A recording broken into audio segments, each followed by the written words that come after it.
The worst English phrasebook ever written. Hi, hello, and welcome to a new video of mine. Today we're going to be watching another video of the channel RobWords, one which turned into one of the most favorite channels, not only for all of you guys, but also for me, because his videos contain so much knowledge and so much fun and so much educational content that I would really love to watch one video of him every single day, but we have to take pauses in between. We can't just do a reaction channel on RobWords only. So every now and then we have to watch something else. But today is the day. Today we're going to be watching a new video of his, one that has been recommended by many of you out there. It's called The Worst English Phrasebook Ever Written. By the way, for all of you who don't know the channel RobWords, he is great. If you are not subscribed to him yet, go and subscribe because his channel is the best. Also, the video is a year old because, you know, I don't want to react to new videos. I want to give the videos their views first and then I'm going to react to them. When it comes to the video itself, I have absolutely no idea what this is going to be about. Like the worst English phrasebook ever written. What even is that? I have never ever heard of that. This is a complete surprise for me. I'm going to just jump straight into it and see what this is all about. Let's go. This room is filled of bugs. This girl have a beauty edge. These peaches make me ant to come water in mouth. What? This English phrasebook is unintentionally one of the funniest books ever written. Mark Twain described it as perfect. This guy was a fan too. I think you're going to love it as well. This guy so let's was explore a fan it too. in another RobWords. Yeah, let's do Dress that. you hair, no budge you there. I have a story to tell you. It is a story of extraordinary confidence matched with even greater incompetence. It's the story of this book, English as She Is Spoke. Almost certainly the most misguided guide to the English language ever compiled. It was originally published in Okay, before we get into this, I just want to give you my first impression of all of this. And that is, like, what the frick is going on? Who wrote the book? Why did he or she write this book? And why is the English that terrible? It's even worse than my English. And I am on a level where I'm like, okay, sometimes I do speak sentences that don't make any sense. But this is on a completely different level. Also, it says English as she spoke or a jest in sober earnest. I don't even understand the sentence. I mean, sober means not being drunk, right? A jest, I don't know what that means. And earnest, I have absolutely no idea. So this is gonna be great. It's already fun.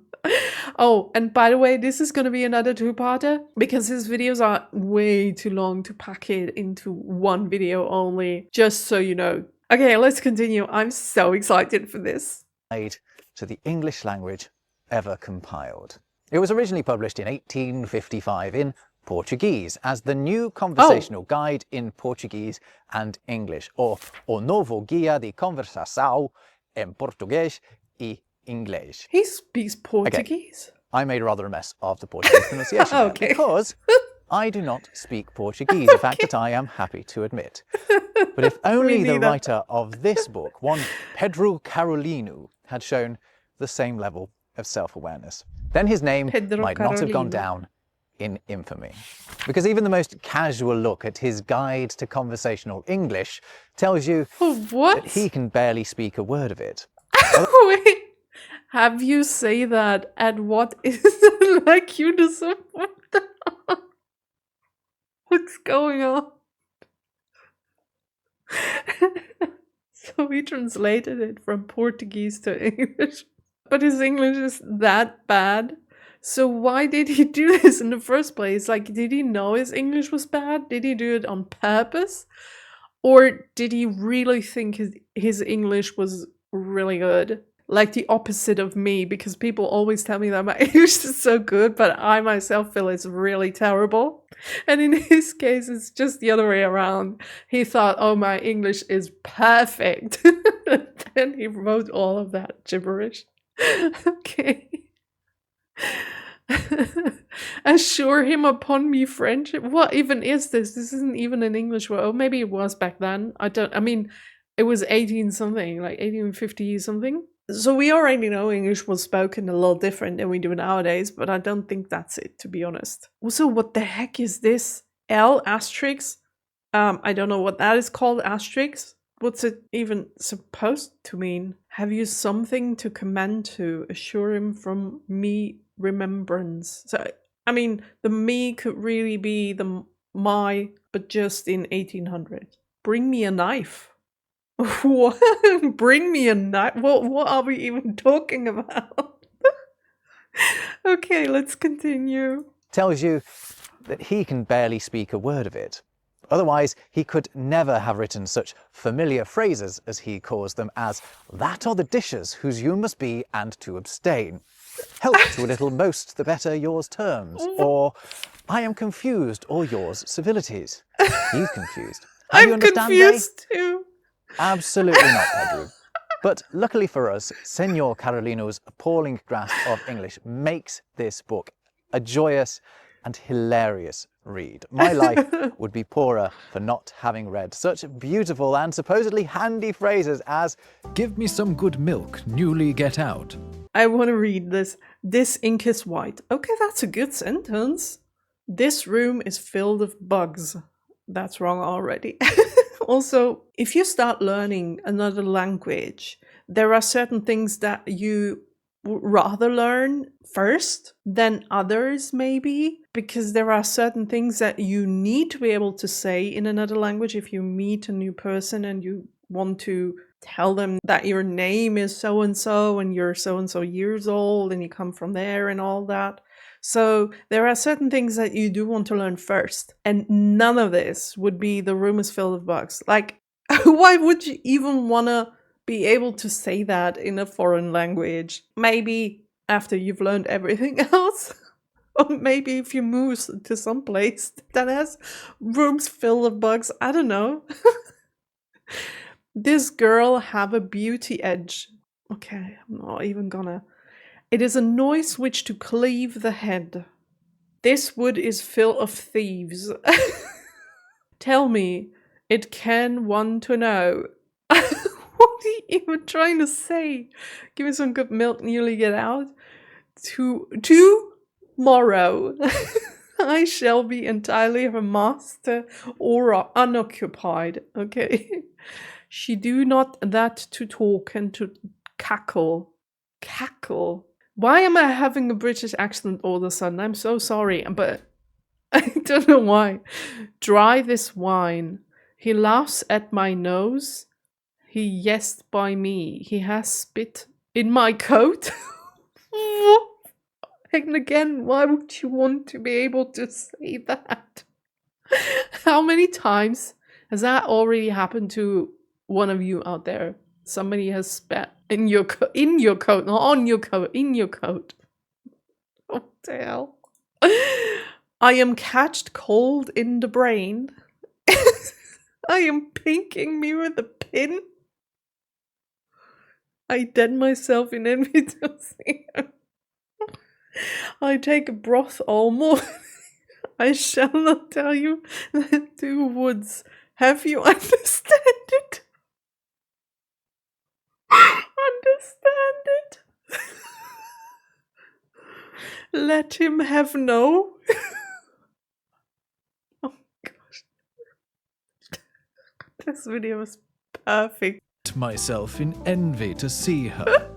There are so many more where those came from, particularly in the appropriately named Idiotisms and Proverbs section, which we will get onto. But first, I do feel I need to point out something. I wouldn't normally mock someone's bad English. I think anyone who is making an effort to speak a foreign language should be praised for it and not have the mickey taken out of them. However, that's true. In this case, it's different. Because this is a man claiming to be a master of a language of which he is not, in order to make money. He actually sold these books. And even if you ignore that this was a commercial endeavour, his book would have only harmed the studious Portuguese and Brazilian youth that it was aimed at, leading them completely down the wrong path on their English learning journey.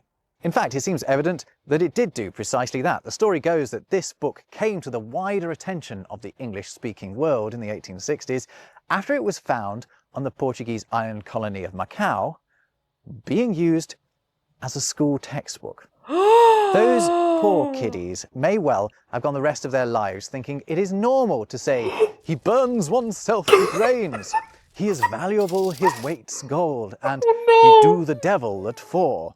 I haven't got a clue what he's getting at with that one. And English as She Is Spoke is not just a phrase book, it's also a not-so-helpful guide to English vocab.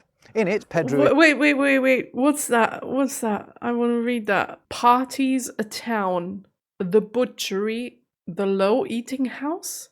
The causeway, the obelisks. Okay. The sink, the prison. I don't even know how to say that. Kitchen utensils. The skimming dish, the spark. The potlet, the fire. The potting, the smoke, the sponge. The clown. SpongeBob. SpongeBob SquarePants. Oh my gosh. This is the worst. Also, I, as a foreigner speaking another language, I think I'm allowed to laugh about somebody trying to speak the same language that I am speaking as a second language, but pretending that he's above everyone else. And his English is so good that he's able to write a book about it. I mean, I was thinking about, and I'm probably gonna do that, about creating a German course for English speakers. And I have thought about maybe also creating an English course for German speakers, but I know my limits. All I would ever do when it comes to an English course would be teaching the absolute minimum about English. Certain vocabularies that are very easy. A house, ein Haus. A dog, ein Hund. Things like that, maybe numbers. But when it comes to grammar, I would never, ever, ever try and tell people that this is the way you should speak when you speak English. Because I'm not sure of my own English. So I'd never do that. So I'm probably going to do it the other way around because I can explain with my poor English how German grammar works, but not the other way around. I'd never do that. Never. Not so helpful guide to English vocab. In it, Pedro introduces us to such typical English trades as the pork shop keeper, the Chinaman, and the locksmith. Such Wait, starch maker, porter, barber, Chinaman, coffee man, founder, pork shop keeper, grave digger, cartwright, tradesman, tinker, appraiser, stocking mender, nailer, locksmith. Okay. And the locksmith. Such delicacies or eatings as a little mine, a dainty dishes, and some wigs. Such popular pastimes as the games of gleek, carousal and keel, and such commonly encountered marine life as a sort of fish, the wolf, and the hedgehog.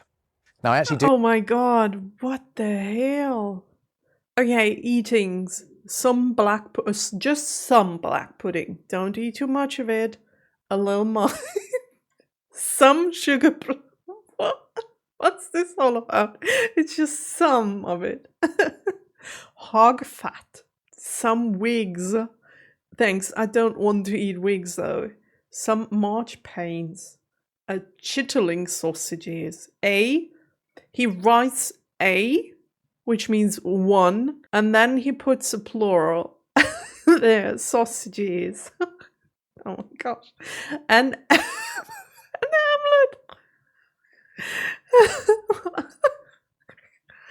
omelette. A dainty dishes, again with the A and then the plural. A slice, a steak. And what's this? Pap.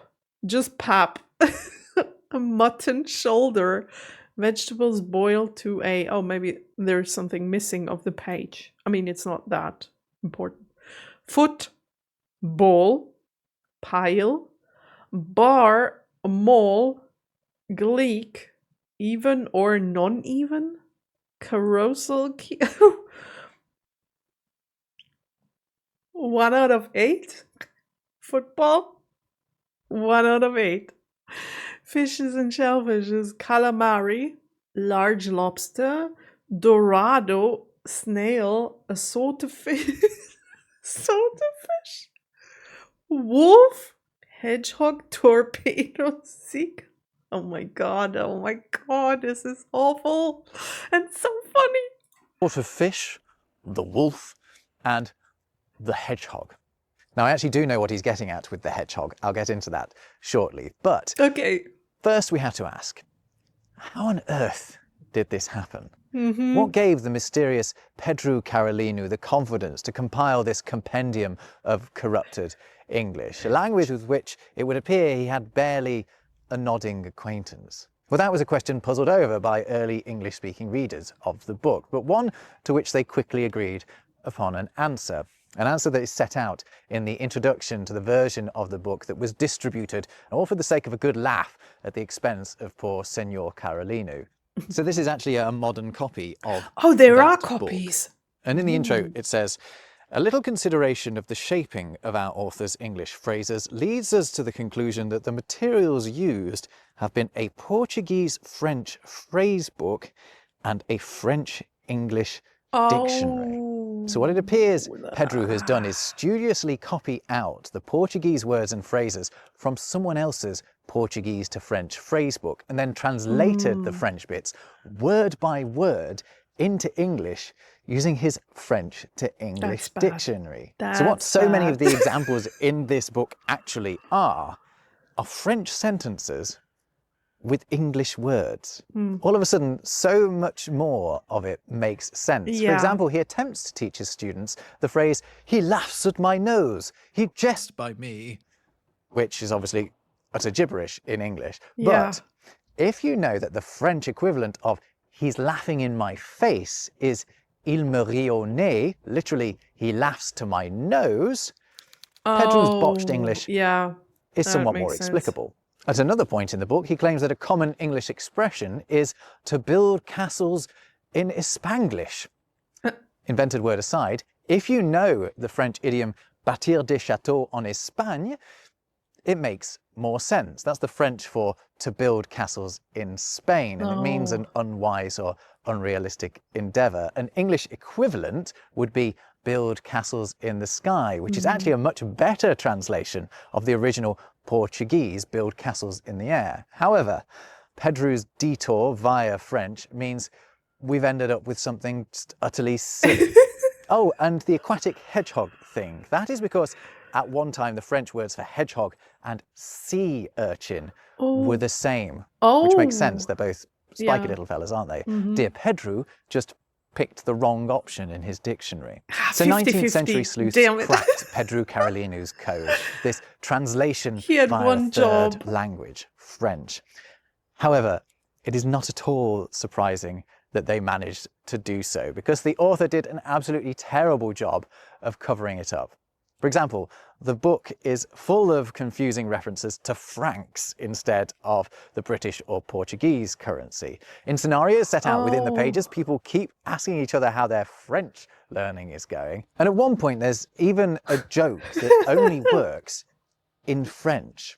In the anecdotes section, we're regaled with this amusing tale. The commander Forbin Janson, being at a repast with a celebrated Boileau was a poet, I think, had undertaken to pun him upon her name. Confusing. What name, told him, carry you thither? Boileau? I would wish better to call me drink wine. Did you get it? No. I'm sure you did, but let me just explain it anyway, because it's always better to explain a joke, isn't it? You see, Boileau sounds exactly like the French bois l'eau, which means drink the water. That's why the commander quips, I would wish better to call me drink wine. Classic. How does the anecdote end? Seeing as you asked, the poet was answered him in the same tune. And you, sir, what name have you choice? Janson? I should prefer to be named John Meal. The meal don't is valuable better than the further. What's I further? honestly have no idea.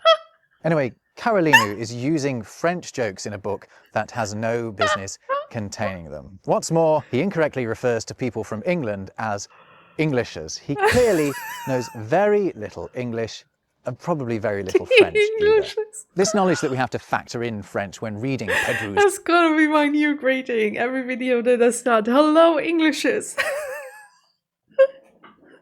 Oh my gosh, people would be outrageous. Hello Englishes. It's awful. It's just awful, but so freaking funny. Okay, so we're at 8:50. Let's do another minute, and then we have to do the break. Also, I do need a break. My muscles are already aching from laughing so much. gibberish actually makes what he writes arguably more enjoyable. Yeah, knowing that this it isn't does. just bad translation, it is the product of a whole misguided process. As promised, let's look at this book's notorious Idiotisms and Proverbs section, which is an absolute goldmine of grotesque abuses of English. He, of course, probably means idioms rather than idiotisms, but I think he might have accidentally stumbled upon the truth. A favourite among scholars of the tome is Pedro's supposedly common English saying, to craunch the marmoset. It turns out it is an attempted translation of the highly idiomatic French expression croquer le marmot, which means to wait impatiently. This does, in one way, translate into to bite or to crunch the marmoset. However, it actually harks back to an old French use of the word croquer to mean to knock, and a marmot as an old word not for a marmoset, but for a door knocker. So it means to knock on a door impatiently. It has nothing to do with consuming monkeys. Although, fun fact, in modern French, I would have never, ever, ever thought that that is what he wanted to say. The to crush the marmoset. What the hell? With consuming monkeys. Although, fun fact, in modern French, a marmoset is called a ouistiti, which is the word that French people use instead of cheese when they take a photo. Cute. Anyway, other classics. Yeah, cute. Okay, we're gonna take a break. Ouistiti. Ouistiti. Oh, that's cute. My favorite French word. Due to the lack of French words I do know, this is gonna be my favorite one. Ouistiti. Also so cute, look at it. Okay, not the topic of the video, Nicole. Concentrate. Okay, I do want to go back. For the ending of the video, I do want to read those idioms because it's so much fun. Okay, the pains come at horse and turn oneself at foot. Okay, he's beggar as a church rat. I'm trying to understand what he wanted to say, but it's almost impossible. And also, I don't know many English idioms. That's another video I wanted to make, like English idioms and German idioms, because I do know that there are many differences in between German and English idioms. For example, it starts at, if someone punches you in the face, you have a black eye. In Germany, we do have a blue eye. That's where we start. And then it gets even more complicated from there. Okay, but let's go on reading this. This is going to be another video. In another time and place. So much go the jar to spring that at last it break there. Okay, I can kind of understand where he would wanted to go with that, but I don't know what it really means. To force to forge becomes a smith. Okay.